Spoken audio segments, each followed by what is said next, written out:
hasar var. Alemler yıkılmış. Yerleri de çatlak. Tamamen yıkılmaya mahkum. Şu an mevcut durumu alem düşmüş. Alem değil de uç kısmı. İki şerefe de yıkılmış. Yerleri tamamen çatlak. Yarık. Niye camisi? 2 minare. 2 minare.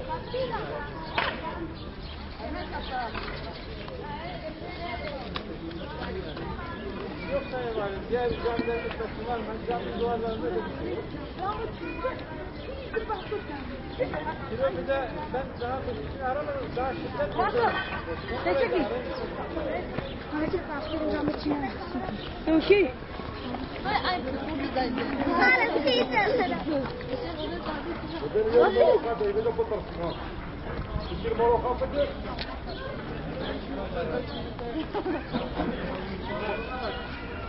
ما دي همولي ما بقى كتاب همي سمدينا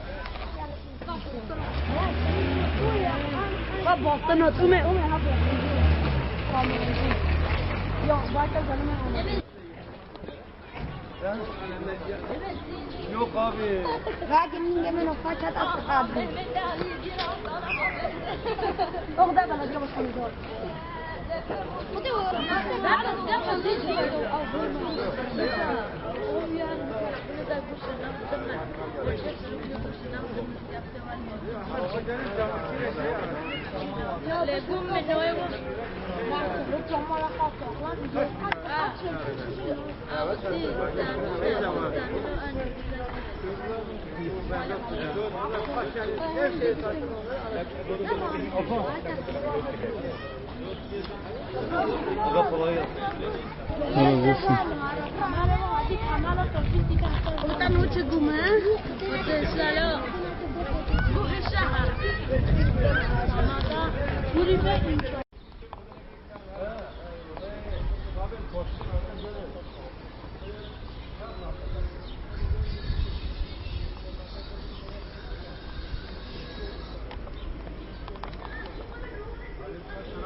أبي ما تشتت خان مادي الدنيا هجا وما الصلوات دم هاتي سبع قنة ما فكي ملات دركتي بزيد أفرنشي